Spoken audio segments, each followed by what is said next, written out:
Salam jumpa Bapak Ibu trader sekalian. Hari ini kita ada di tanggal 9 September 2020. Hari ini IHSG lagi-lagi terjerembab. Nah, istilahnya ya kalau biasa pembawa acara di televisi itu untuk menggambarkan IHSG yang turun sangat jauh itu menggunakan kata-kata yang bombastis. Jadinya disebutnya terjerembab, tersungkur sebanyak kita katakanlah minus 1,8%. Wow, ini benar-benar di luar dugaan. Enggak juga sih ya. Enggak juga di luar dugaan ya. Kemarin kita udah sempat ngobrol-ngobrol sama Bu Liza. Kalau teman-teman lihat di video akhir pekan kemarin kita ngobrol dengan Bu Liza mengenai IHSG. Kita udah katakan ya kita punya IHSG itu akan memang masih bermain di sekitar support di angka. Kalau beliau mengatakan di 5.200, saya dengan saya punya chart mengatakan kita punya support ada di Fibonacci 50% di sekitar 5130. Hari ini kita punya IHSG sempat low di 5135. Belum sampai 5130. Ini akan memberikan bayangan lagi bahwa besok masih bisa turun. Ya kan? Kalau kita lihat belum sentuh support, belum sampai 5130, masih 5135 ya besok masih bisa turun ya, biarin aja lah dia turun dulu kan. Kita jangan dulu berbuat apapun, kita hanya cukup menunggu dengan sabar mengintai saham-saham unggulan kapan kita boleh entry. Sementara itu kalau kita dengar bahwa IHSG sedang sideways, lalu saya katakan IHSG sedang sideways, teman-teman bisa selalu melihat kita punya indikator CCI. Nah, kita punya CCI dengan periode 20 yang ada di bawah ini. Nah, teman-teman bisa melihat, wah CCI-nya memang udah turun di bawah angka minus 100.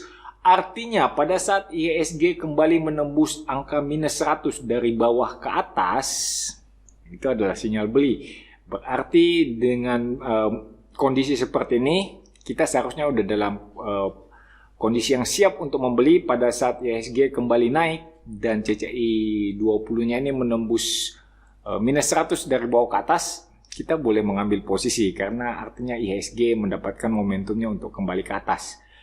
Kapan itu kira-kira akan terjadi? Kalau dengan pemandangan seperti ini ya, kita melihat dia udah mendekati support, kemungkinan besok kita akan melihat candle hijau di IHSG. Jadi mungkin besok dia turun gap down, pembukaannya gap down, tapi akhirnya ditutup dengan manis. Candlenya akan berwarna hijau. Mungkin saja itu loh. Kalau kita lihat sih gambarannya seperti itu. Seperti apa kejadian besok? Kita sama-sama nggak tahu. Sama-sama nggak bisa meramal masa depan. Kita tunggu aja besok. Kawan-kawan yang baru ketemu channel Stock Tension, selamat datang, selamat bergabung. Channel ini adalah channel yang senantiasa melakukan analisa pergerakan harga saham di Bursa Efek Indonesia secara teknikal. Jadi teman-teman yang memiliki minat cukup besar terhadap analisa teknikal atau ingin menjadi trader saham di Bursa Efek Indonesia, jangan ragu-ragu, langsung saja subscribe. Saya bisa meyakinkan bahwa channel ini akan terus bergerak dengan analisa teknikal. Sebagai seorang teknikal, tentu saja kita harus bergerak dengan dasar chart. Teman-teman selalu bisa memeriksa kita punya deskripsi video yang ada di bawah. Bagaimana kita menggunakan chart. Di bawah itu ada link untuk menuju ke TradingView. Teman-teman boleh menggunakan TradingView seperti yang saya gunakan ini, karena sekarang TradingView sudah menyediakan data untuk Bursa Efek Indonesia secara gratis. Jadi baru beberapa bulan ini ya disediakan gratis.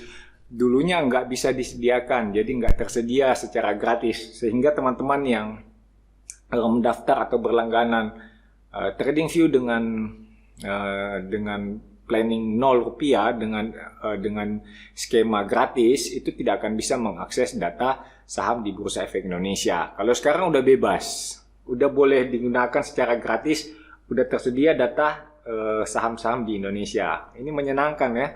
Jadi teman-teman sekarang nggak ada alasan lagi ya untuk mengatakan wah saya nggak punya chart, saya nggak punya ini, karena untuk dapat chart itu mahal, butuh biaya, butuh tambahan modal. Nah enggak ya, sekarang udah ada chart yang bagus gratis dari TradingView.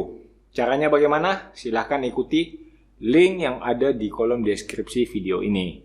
Kita akan lihat saham ITMG. Oke, ITMG kelihatannya sama seperti saham-saham batubara lainnya ya. kelihatannya ITMG kita ini masih bergerak sideways. Teman-teman bisa melihat dia naiknya kecil-kecil, kemudian ya turunnya juga ya kecil-kecil, bergerak di sekitar itu aja. Tetapi kabar gembiranya bahwa kita melihat kemungkinan ITMG masih akan terus bergerak naik. Ya, walaupun sideways tapi cenderung untuk bergerak naik ya. Karena kalau kita lihat dalam jangka yang ini, kita lihat di sini ya dia udah mencapai lagi dia punya resisten. Kalaupun dia turun, kita lihat lagi nih turunnya juga nggak mengerikan ya. Jadi dari sini naik, low-nya itu makin lama makin tinggi. Kita harapkan juga pada saat ini dia turun, melakukan support testing itu tidak lebih rendah daripada low yang ada di sini, sehingga kita kemudian bisa melihat wah terjadi higher low di saham ITMG.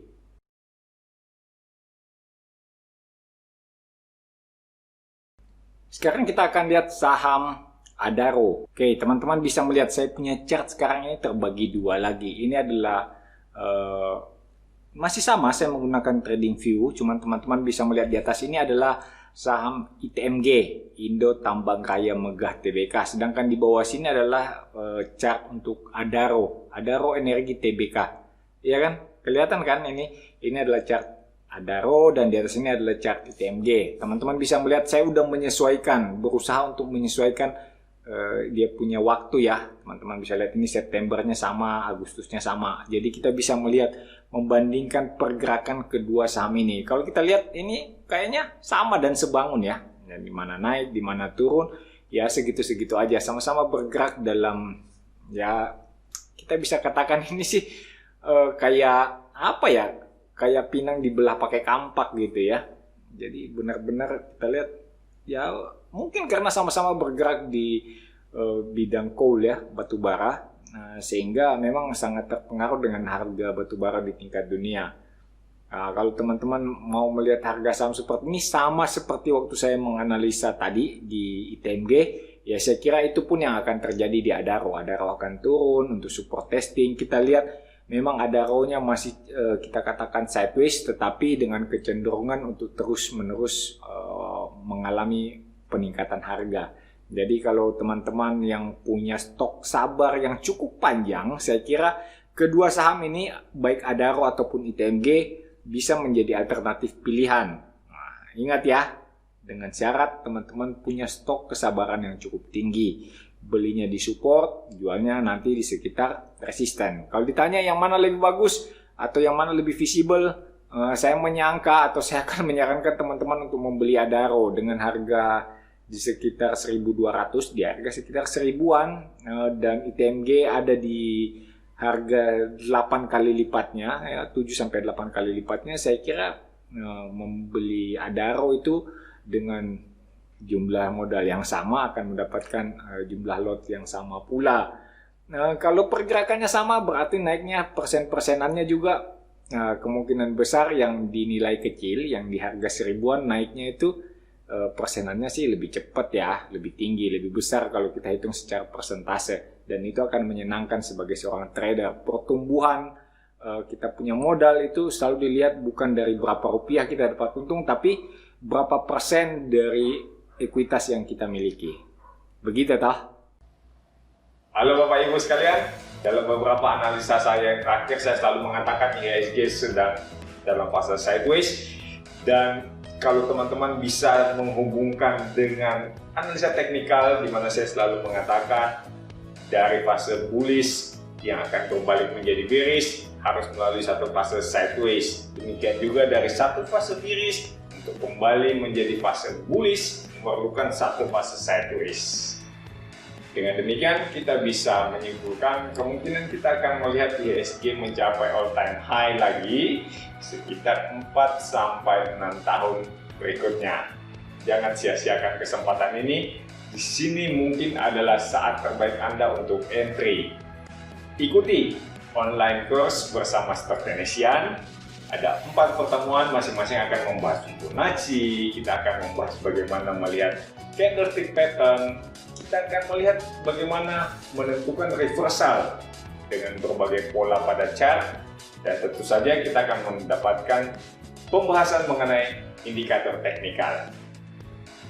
Bukan hanya itu, teman-teman juga akan saya berikan bonus untuk mendapatkan screener saham, sehingga teman-teman tidak perlu meneliti 600 saham yang ada di bursa kita.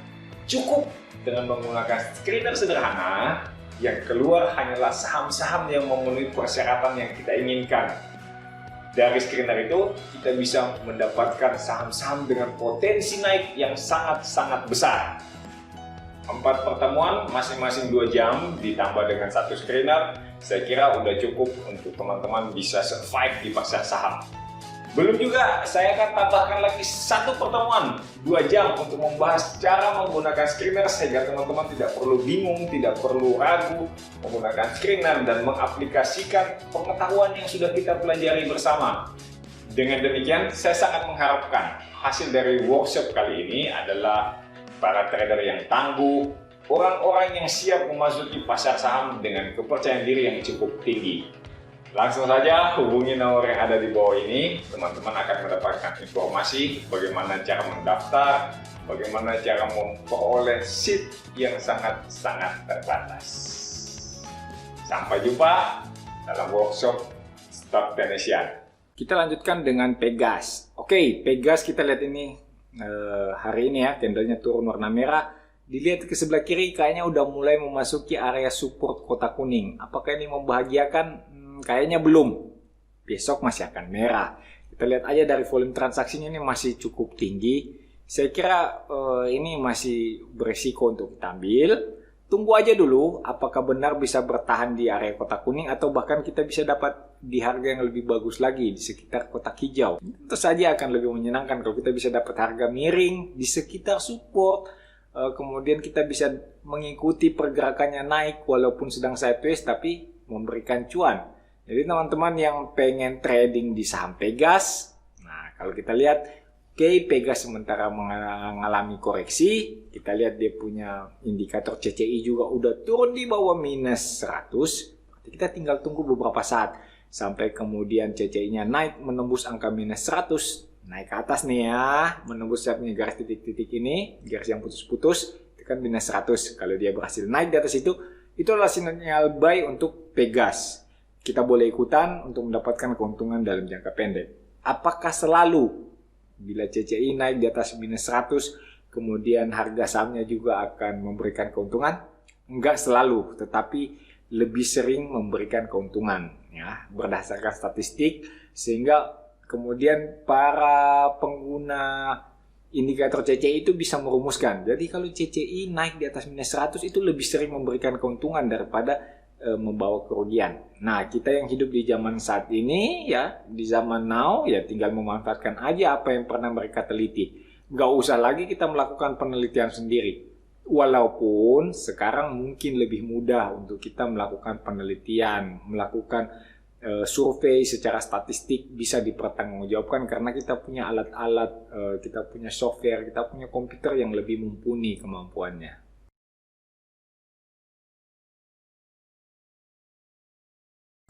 Kita lanjut dengan ACST. Oke, kita punya ACST seperti gini. Kayaknya ada yang aneh ya dengan chartnya. Oh, ternyata di sini ada S di sini, ini stock split. Tapi kalau kita cermati ini adalah right issue ya. Jadi penerbitan saham baru untuk ACST. Nah, di sini teman-teman bisa melihat perbandingannya. Dari 10 lot saham lama itu kemudian tiba-tiba teman-teman akan mendapatkan 18,61 saham yang baru. Nah itu right issue-nya, ceritanya kayak gitu. Kemudian dia mengalami koreksi nih, udah mulai turun lagi. Biasanya kan saya selalu mengatakan saya males sih ogah-ogahan kalau mesti menganalisa saham yang sedang ada corporate action. Nah seperti ini misalnya nih, kalau teman-teman lihat kita punya chart ini kan ngaco jadinya, ini naik sendiri ketinggian ini ya, ini bisa sampai high-nya ini ada di berapa nih? High-nya ada di angka 580. Nah, bayangin aja nih, high-nya ini ada di atas 580, ini terlalu jauh ya. Jauh banget dia punya gap. Nah, karena memang disitulah hari pelaksananya, hari eksekusinya, come date-nya atau exercise date-nya. Sehingga harganya yang tinggi kemudian turun sangat rendah. Bayangin aja kalau di sini teman-teman belinya, kalau anggaplah kecelakaannya nggak terlalu fatal, belinya di 510, Kemudian hari ini udah ada di angka 248. Udah kehilangan 50% lebih. Apa boleh buat? Oke, makanya kalau teman-teman sama sekali tidak punya ide, tidak tahu apa yang terjadi di balik suatu corporate action, saya sarankan untuk menghindar. Persetan dengan kata-kata orang bahwa ini akan memberikan keuntungan, ini mah pasti cuan, lo beli R-nya aja gitu, lo beli ininya aja. Bullshit, ternyata R-nya kan nongkrong di angka 1, nggak bisa dijual. Ya kan? Iya kan? Ada kan yang bilang tuh beli R-nya aja di angka 1, di harga Rp1. Kalau tiba-tiba dia dinaikkan jadi 20, ya lu cuan 20 kali lipat. Atau tiba-tiba aja dia naik, lu bisa jual di harga Rp2. Berarti lu udah cuan 100%. Iya dong. Ya logikanya benar. Benar. Logika itu benar. Tetapi ada hal yang disembunyikan. Tidak dikatakan, tidak diceritakan, tidak diungkapkan bahwa ada kemungkinan harga R-nya itu, ACSTR itu tetap ditahan di harga Rp1. Sehingga Anda mau nggak mau harus menebus atau uang Anda hangus. Ya, Anda harus menebus ACSTR-nya untuk diubah menjadi ACST full. Tapi kemudian Anda menebusnya, mengeluarkan uang lagi untuk menebus right issue tersebut. Ya, jadi Anda membeli ACSTR itu, keluarkan duit, kemudian ACSTR itu berubah menjadi ACST. Nah, setelah dia berubah menjadi ACST, harganya turun. Oke. Sekarang saya nggak mau mengatakan bahwa ini saham busuk, enggak. Ini kelihatannya sahamnya bagus. Ya, sampai sejauh ini sih bagus. Sampai saat ini ya, karena kita lihat masih bertahan di support, masih ada di atas support, ya kita masih bisa katakan ya kemungkinan bagus. Tapi seumpama ACST kemudian mengalami longsor lagi, turun lagi terlalu dalam, nah di situ baru kita lihat lagi apakah memang masih layak kita katakan sebagai saham bagus atau enggak. Kalau dilihat kan di sini dia turun dengan volume udah mulai menipis, ya kemungkinan ini akan segera mantul di support di area kotak hijau di sekitar angka 240. Nah, teman-teman yang sudah terlanjur beli di harga 500, di harga 400, saya mesti berkata apa gitu? Saya cuma bisa berkata ya turut berduka cita, atau saya menyatakan bela sungkawa yang sedalam-dalamnya. Segenap pengurus RT, pengurus RW, kepala desa, dan Pak Camat di lingkungan saya itu menyatakan duka yang sedalam-dalamnya kalau teman-teman ternyata belinya di harga 400. Secara prinsip seorang teknikal, bukan seorang teknikal sih, seorang saya ya, orang kayak saya yang nggak ngerti apa yang terjadi di balik suatu corporate action, saya akan memilih untuk menghindar. Dan saya nggak tahu dengan orang-orang sok pintar yang mengaku-mengaku sebagai seorang fundamental, seorang ahli saham yang meneliti fundamental, kemudian menyarankan untuk membeli. Nah itu di luar nalar saya gitu loh. Entah ada deal-deal apapun yang sedang berlangsung di belakang transaksi itu, kita nggak tahu. Karena ini dunia yang melibatkan sangat banyak uang ya. Ada sangat banyak orang-orang rakus yang kemudian berusaha untuk merampok uang Anda. Entah bagaimana caranya. Anda disuruh membeli barang busuk dengan perjanjian bahwa setiap kali pembelian Anda, si oknum ini mendapatkan sekian persen dari transaksi. Ya kita kan nggak tahu. Bisa saja deal-deal seperti itu terjadi. Ya sekali lagi saya mesti katakan, Anda adalah korban. Cuman korbannya di sini nggak bisa menuntut loh. Karena memang korbannya ini terjadi secara fair, secara legal. Terjadi di pasar sedang buka, Anda bebas membeli atau menjual. Yang menekan tombol buy juga Anda, yang melakukan penjualan juga Anda, dan tidak ada orang lain yang menodongkan pistol di kepala Anda. Jadi semuanya terjadi secara sah. Kalau kemudian Anda mau menuntut bahwa ini gara-gara sini nih bilang beli, ya itu adalah ketololan Anda. Tidak boleh dilimpahkan kepada orang lain. Semua sudah terjadi, sekarang bagaimana caranya nasi yang sudah jadi bubur ini kita bikin sebagai bubur ayam yang nikmat. Yang bisa Anda lakukan, ya, walaupun ini agak konyol dan nggak pernah seumur hidup saya bayangkan saya akan mengeluarkan ide ini, tapi kalau Anda sudah punya ACST di harga yang terlalu tinggi, Anda kemudian mungkin perlu untuk melakukan averaging down. Usul ini agak-agak konyol, nggak pernah terbayang dalam hidup saya akan mengeluarkan usul untuk averaging down saham seperti ini. Tapi ini adalah salah satu kemungkinan yang masih terlihat. Kalau untuk melakukan cut loss kan kayaknya terlalu berat. Meskipun bagi saya itu lebih mudah untuk cut loss daripada harus melakukan averaging down. Anda bisa melakukan averaging down, tapi bukan saat ini. Ingat, bukan saat ini. Anda averaging down-nya nanti di bawah. Pada saat kita lihat kalau chart seperti ini, ya mungkin Anda menunggu di sekitar harga 145, 150 gitu ya. Atau bahkan mungkin di bawah lagi di sekitar angka 130-an. Ya mungkin di situ baru Anda melakukan averaging down untuk mendapatkan harga yang lebih masuk akal gitu ya. Kalau Anda punya harga 400 kemudian Anda melakukan averaging down di sekitar sepertiga harga awalnya dengan jumlah lot yang sama besar, mungkin Anda bisa mendapatkan harga di bawah 250 ya. Harga setelah averaging down itu usahakan ada di bawah angka 250. Jadi Anda punya 400 kemudian membeli harga 130, nah berarti ada di sekitar angka 530. Kalau dibagi 2 berarti Anda masih dapat harga sekitar 250, 260-an, 265 lah harga averaging down Anda. Dan itu masih berat. Anda seharusnya mendapatkan harga average kira-kira ada di bawah angka 250. Kalau perlu harga di bawah 200 rupiah.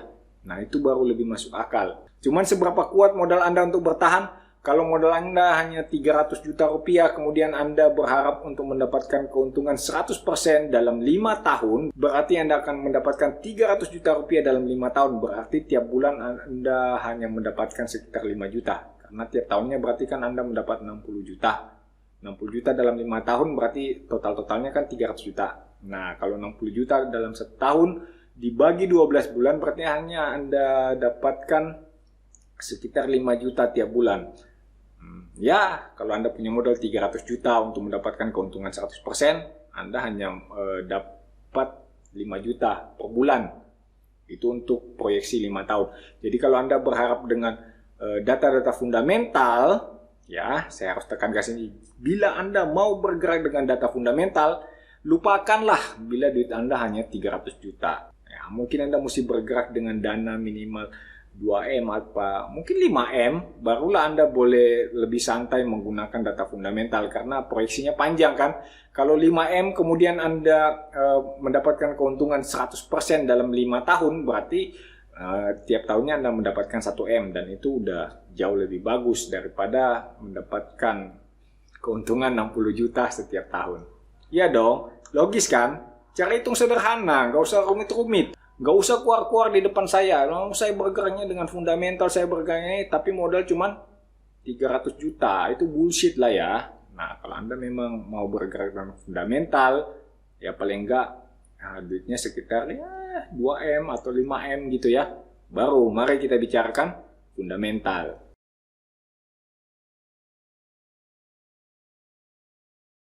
Kita lanjutkan dengan TLKM. Nah, untuk TLKM ini teman-teman lihat hari ini dia minus 2,1. Ya ini lebih besar daripada minus yang terjadi di IHSG.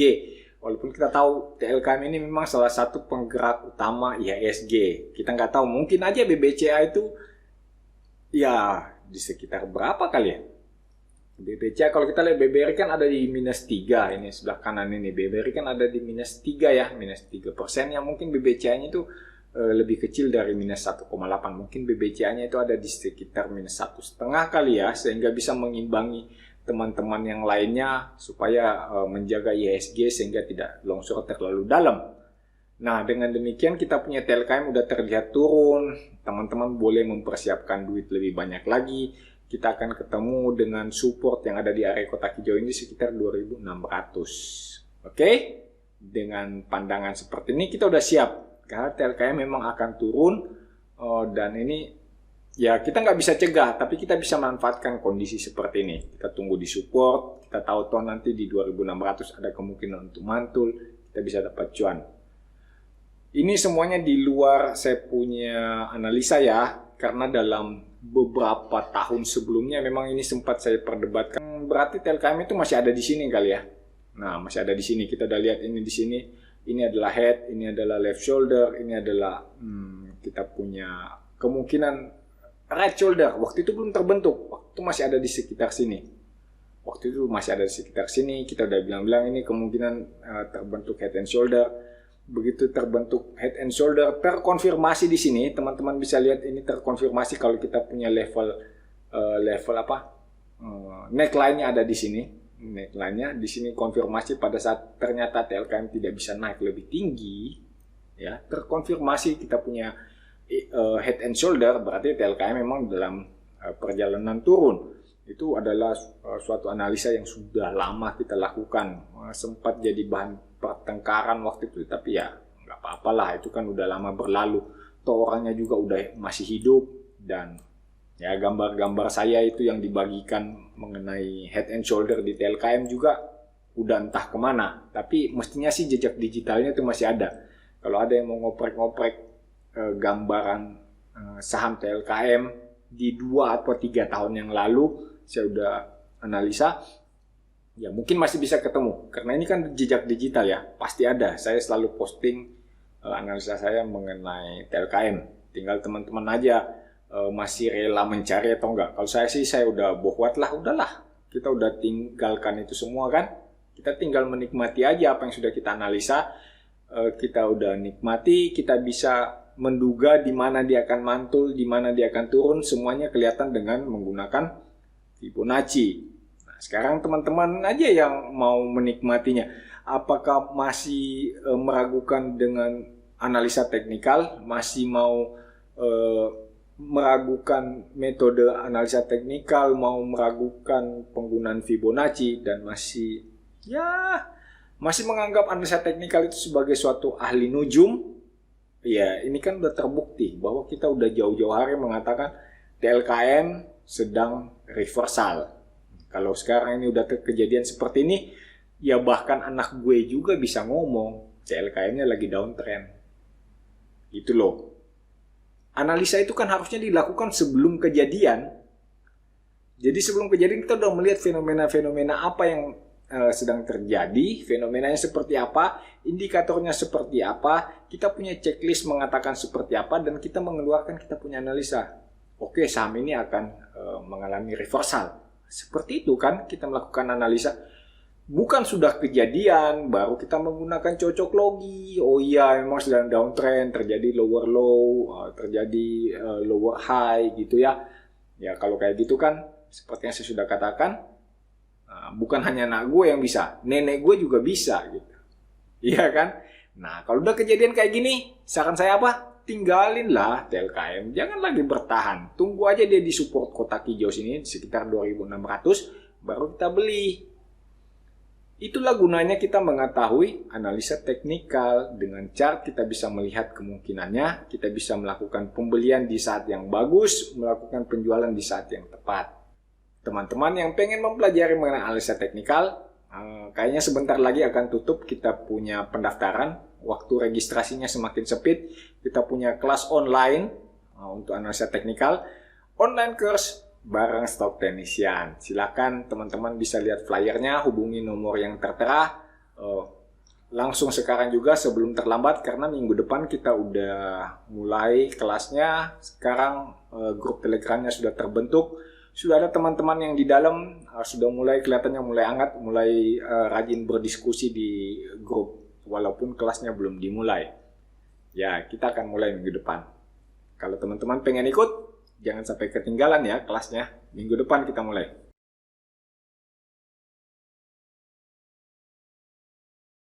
Kita lanjutkan dengan bull. Oke, bull kelihatannya manis ya, cakep. Ini kita lihat meyakinkan banget, karena kita lihat pergerakannya udah lebih natural, naiknya naik tinggi sampai resisten, kemudian turun lagi, support testing, naik lagi tinggi sampai di resisten, turun lagi. Cuman kalau kita lihat seperti ini, apakah teman-teman berani mengambil resiko untuk melakukan pembelian?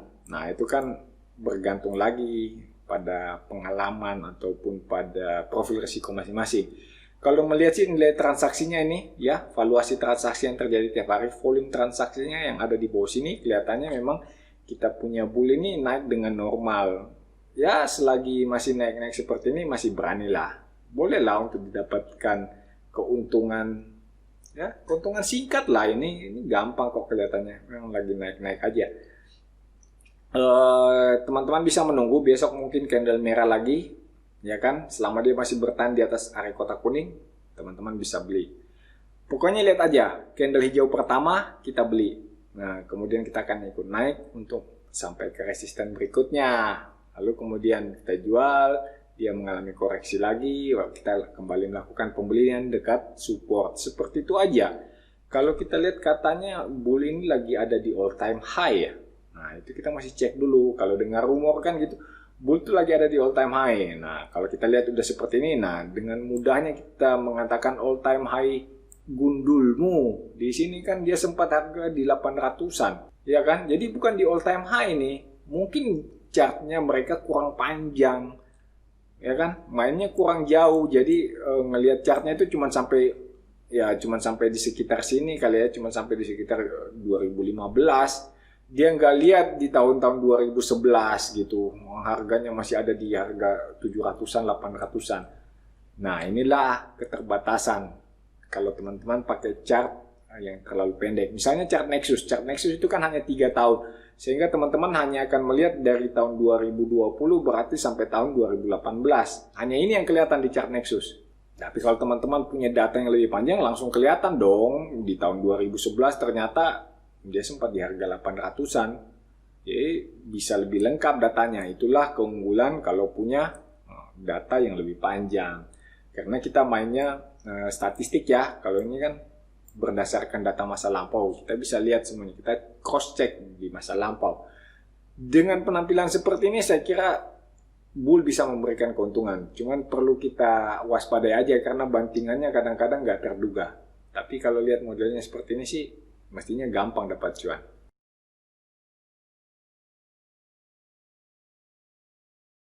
Kita lanjut dengan Akra. Nah, ini Akra ini yang request ini agak lucu nih tulisannya. Ini Akranya lagi uptrend tapi kok turun terus ya Pak? Saya ingat banget tuh tulisannya. Saya bacanya aja sambil senyum-senyum. Bukan turun terus ya. Yang teman-teman lihat sekarang ini adalah retracement. Ini adalah retracement. Ini hal yang wajar. Oke, kalau dia lagi naik kemudian mengalami penurunan itu hal yang wajar. Yang perlu teman-teman perhatikan adalah volume transaksinya. Jadi kalau volume transaksinya masih rata-rata seperti ini, kemungkinan besar dia masih akan terus lanjut turun. Oke, bisa dimengerti ya. Yang teman-teman lihat di sini, pada saat dia mengalami retracement seperti ini nih, di sini ya, dia mengalami retracement kemudian terjadi penurunan volume transaksi seperti di sini. Ini kan pada saat ini kan dia rata-rata jalan naik kan tinggi nih volumenya. Di sini pada saat terjadi retracement, volume transaksinya mengecil walaupun nggak sampai habis. Nggak sampai habis seperti ini. Tapi dia yang mengecil, nah teman-teman melihat dia akan bergerak naik seperti ini. Nah ini dia sedang jalan turun, sedang mengalami retracement. Selama volume rata-ratanya masih seperti ini, kemungkinan besar dia masih akan turun. Sampai teman-teman melihat ada pengurangan volume transaksi yang cukup signifikan seperti ini. Misalnya di sini nanti dia rata-rata lagi, tiba-tiba udah rata dia punya volume transaksi meskipun harganya masih bergerak turun. Nah, itu kemungkinannya teman-teman bisa ikut pada saat muncul candle hijau pertama dengan volume transaksi yang cukup besar. Itu udah cukup jelas untuk menandakan bahwa dia akan bergerak naik seperti itu. Jadi kalau teman-teman yang mengatakan akranya sedang uptrend, benar. Ini adalah uptrend. Sedangkan kalau teman-teman mau mengatakan akranya sedang downtrend, ya itu juga benar. Tapi dalam time frame yang lebih pendek, time frame kecil. Kalau ini baru terjadi sejak 26 Agustus, berarti sekitar 2-3 minggu yang lalu. Oke, jadi ini kita sebutnya sebagai retracement, pergerakan yang melawan arah tren. Sampai kapan dia akan seperti ini? Saya tidak tahu dan tidak ada seorang pun yang bisa tahu. Hanya kita bisa membaca indikasinya apabila volume transaksinya tiba-tiba udah kecil, udah rata-rata seperti ini, itu kemungkinan besar tidak akan lama lagi akan kembali bergerak naik. Seperti itu. Toh kita juga udah tahu kan pada saat dia sampai ke resisten di area kotak merah sini, kemudian dia udah mengalami pelemahan. Itu hal yang wajar. Iya kan? Di sini juga udah mendekati support. Dia kan ini supportnya di sini. Nah ini juga udah mendekati support. Jadi ya kalau tiba-tiba transaksinya mengecil, volume transaksinya mengecil ya mungkin aja dia segera berbalik arah. Saya kira cukup sampai di sini. Semoga apa yang kita bicarakan bisa membantu, bisa memperjelas dan bisa ya menjadikan bayangan sehingga teman-teman bisa menyusun trading plan dengan lebih baik. Tetap tinggal di rumah, kalaupun Anda sangat-sangat terpaksa untuk beraktivitas di luar rumah, gunakan masker. Salam cuan untuk kita semua.